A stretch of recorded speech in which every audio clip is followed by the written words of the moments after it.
Hey, welcome to Integrative Preparedness, and welcome to American Reversion, because I'm going to put this on both channels.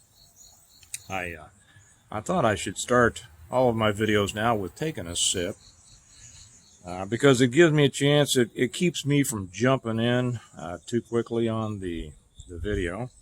It helps me clear my throat, so hopefully I'm not clearing my throat so much on these videos. And secondly, it's my, watch me, Second Amendment cup. Is there a hidden message there? I wonder. Do you wonder where all of this Marxist, communist, insurrectional BS is coming from, or where it has come from? Well, it's been coming for a long time, and we joke about it. Maybe we don't joke about it so much, but we kind of roll our eyes at the universities and why these kids come out of the universities with useless degrees and and kind of a warped sense of what's right and wrong with the world. Well, there's an article that came out today that I want to share with you, and then we'll talk a little bit about it. Washington and Lee University in Lexington, Virginia, is offering a course entitled How to Overthrow the State, which includes encouraging students to engage in producing a manifesto.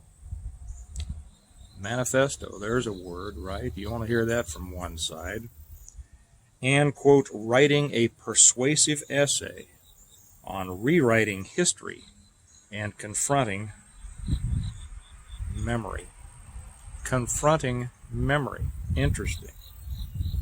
As I read through this, you're gonna be able to tick off the little things that we have been dealing with and seeing here over the last, I was going to say over the last year, over the last 40 years. But like I said, we weren't in the fight because we just kind of rolled our eyes and kept sending our kids to these hotbeds of Marxism, wondering why the little munchkins that we sent off with the right ideas came back, thinking that mommy and dad. Now, my kids aren't old enough to have done this. I just talked to too many of my friends who had kids at the age that they were supposed to, and they're shaking their heads and says, "How did my kids come back socialists?" Well, let's take a look at this, because it's more serious than a lot of people think. Okay.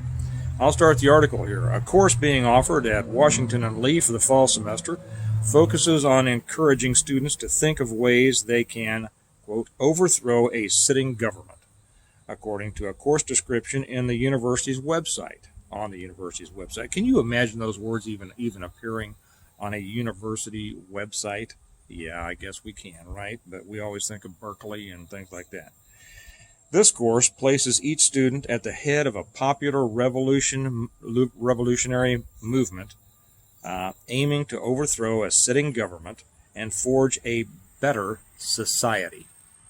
Better society. Now, I should probably stop as we go along here, because it's interesting that as each of these morons throughout history has overthrown a government, the society that they have replaced it with is hardly better, as you go, and most of you have a good understanding of the communist regimes that have been around the world, and they are totalitarian hellholes.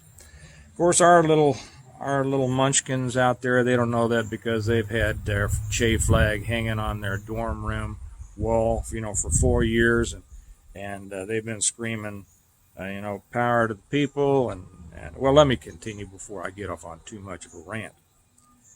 So you're gonna overthrow a sitting government and forge a better society. How will you attain power? How will you communicate with the masses? These are questions being asked of our precious little doyens going off to college. How do you plan on improving the lives of the people? Oh, I bet you Fidel has some thoughts there, right? And Che and Mao and Marx and Lenin, I bet they got some great ideas. How will you deal with the past? well, I guess tear down all the statues and revise all of the history books, right?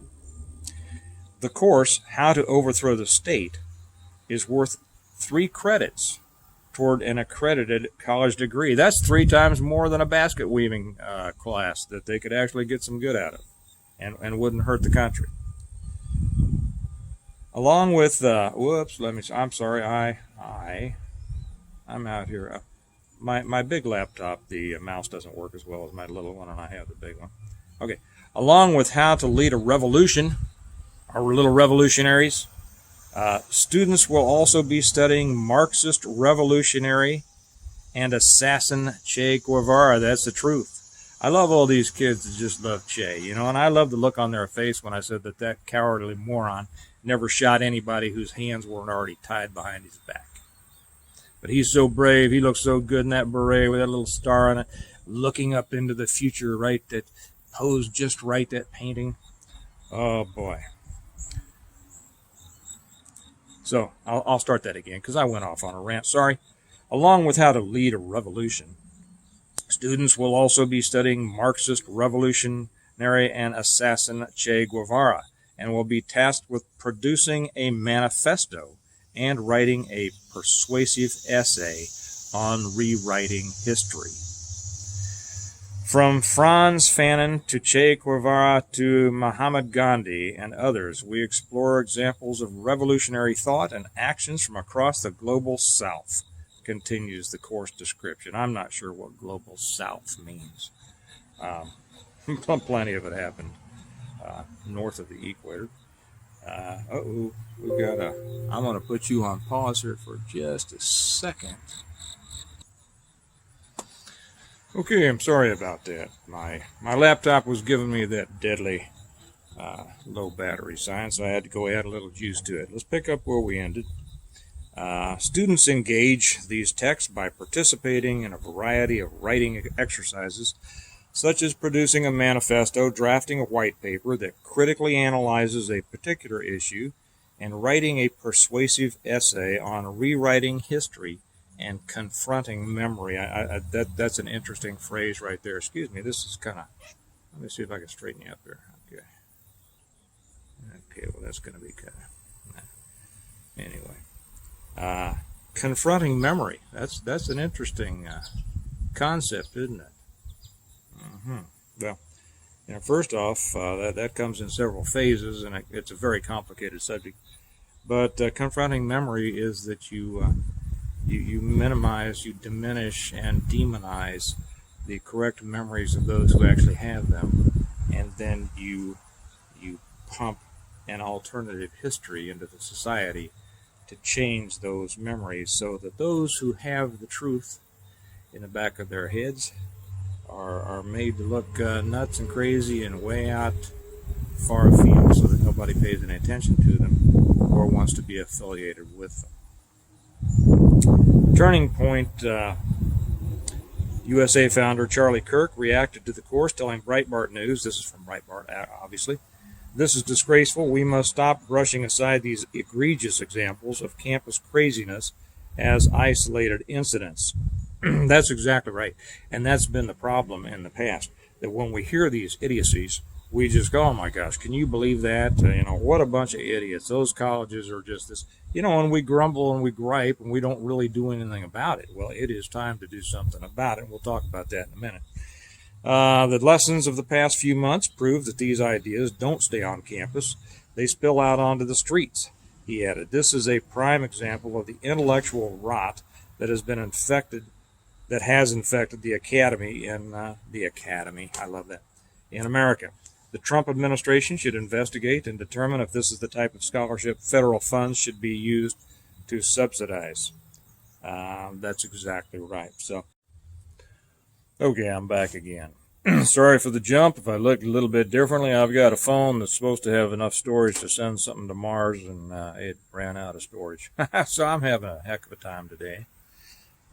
Maybe it's the forces around trying to keep me from making this. No, I'm not that important. Anyway, okay, so it's been no surprise to us that this stuff has been bubbling up and gurgling around in the universities, but until now, We sloughed it off and just kind of rolled our eyes and said, "Can you believe that?" When our little munchkins came home after 4 years, coming home working for social justice and striving for the socialist values of their little flag heroes. But it's now we know that something has to be done.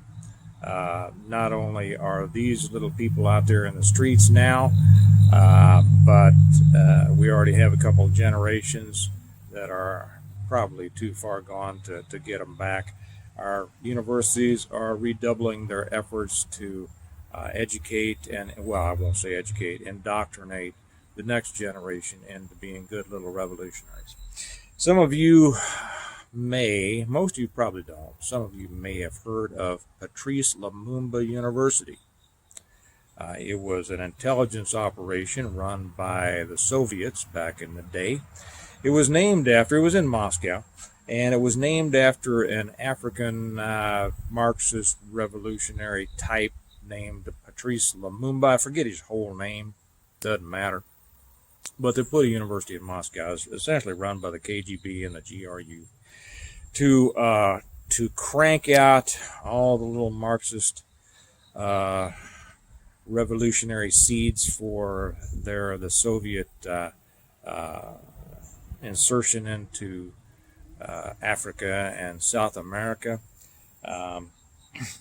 One of its proudest graduates was a guy by the name of Ilyich Ramirez Sanchez.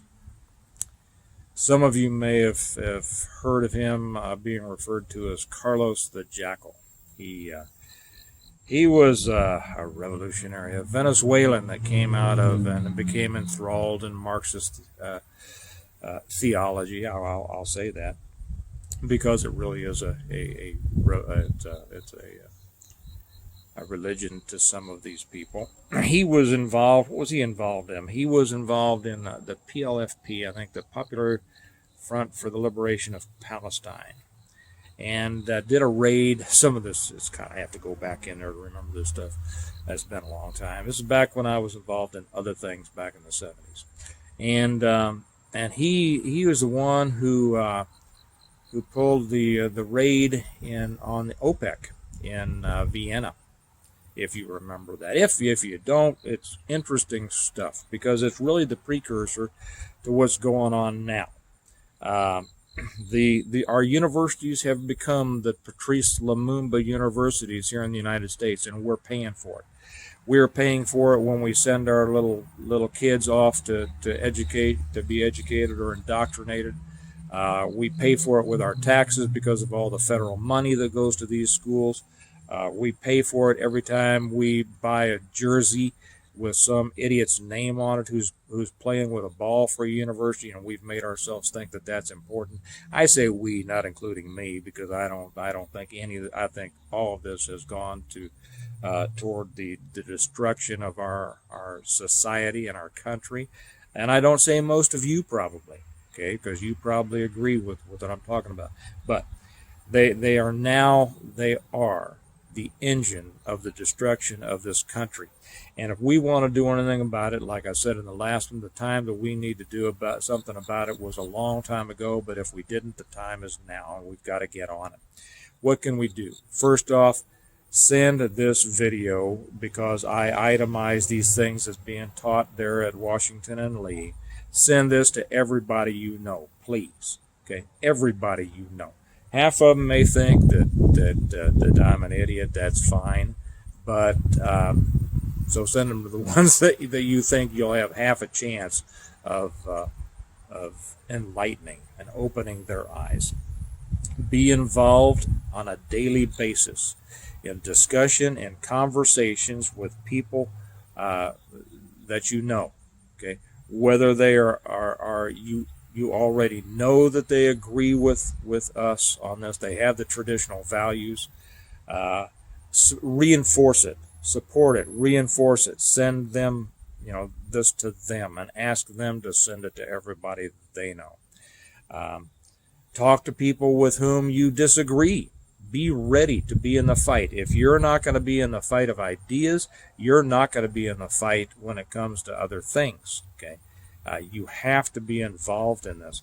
And you might say, well, I'm just waiting for it all to start. I'm waiting for, the first shot. Well, the first shot's been fired. The first multiple shots have been fired. And if you're waiting for the next big thing to happen in your area so you can go out there and take a physical part in it, I would suggest that you get out there and be in the mental fight right now when words can have an effect. You don't think words can have an effect? Yes, they can. They will. They can serve to strengthen those who are on your side and weaken those who oppose you. If you will simply go out there and oppose some of this idiocy vocally, it will weaken them because they are strengthened by the silence of those who disagree with them. And if you remember the saying, Edmund Burke, all that's necessary for evil to triumph is for good men to do nothing. There's too many good people out there still not getting up in their friendship circles, in their place of business, and the groups that they belong to, with their neighbors, not standing up and saying, this is what's going on and it's wrong, and we have to stop it and we have to do something about it.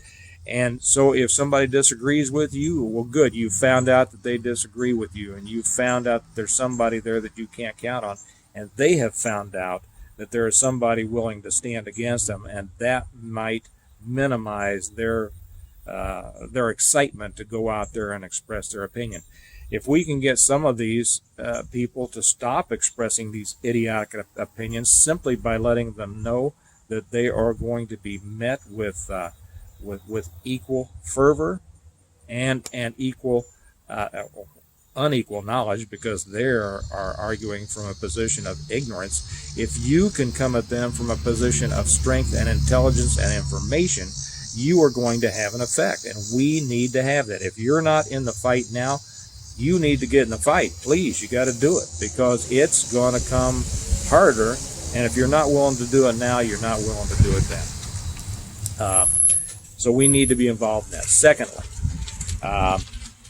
we need to stop supporting these universities. If you are sending kids away to these universities, for crying out loud, take them out of it when you find something like this. The kids are going to pitch a fit.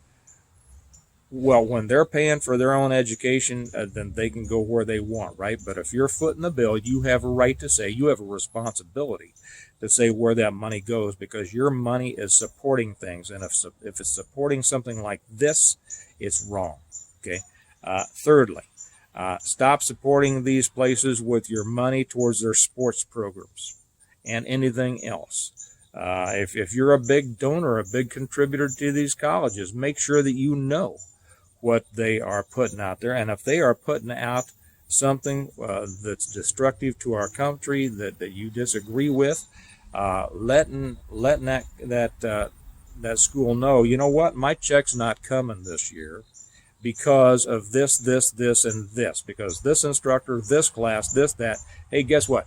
Your money is more important to them than making a political statement, because where these decisions are made are up in the place to where they're counting the beans and they're saying, how much money did we make from this and how much money did we make from that this year? Because it's all about money. And when you can fight them in their pocketbook, you are fighting them on the battlefield that they understand.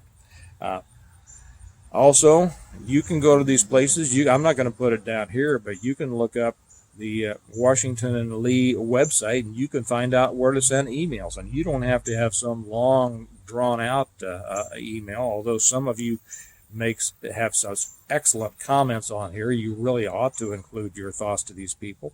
And you send it to the president, you send it to the provost, and you send it to the fundraising people, and you send it to the alumni, and you say, here's what's wrong. We found this out about your school, and what it's doing is wrong, and I'm telling all my friends about it. And guess what? The secret's out. People are going to know this about you. And if they get enough emails like that, they are going to be paying attention, and they're going to sitting down and talking to each other about, hey, do we really want to continue to allow this kind of stuff being put out in our classes because it's hurting us financially? See, that's how you fight these people. So those are my thoughts for today. It's getting real. It's going to get more real every day. These riots are going to continue. They're far beyond riots. Now they're battles. They should be seen not as riots, but as battles. They've gone from so-called demonstrations, which, a few of them were to an extent. They've gone there to riots, and now they're battles, and that's the way that we need to see them. And if we are not in the battles, we're not going to be in the war. So that's what I'm thinking about today. I encourage you, I ask you, please send this to everybody you know. Get them in the fight, because if we don't have enough people in the fight, we're going to be in a bigger fight pretty soon with fewer people. So I'll leave it at that, and like I say, get out there and get done what you can get done, and support those others who are doing it, and remember that our future depends on it. Okay. I'm not going to put in the tag about preparing well today, but well, maybe I should. It really does. I say we prepare well today in order to live well tomorrow. Preparations now are as far as educating people, getting other people in the fight, so that our tomorrow, it won't be as bad as it could be. Okay. All right. I'll leave you with that, and you all have a good day, and I'll talk to you later. Bye-bye.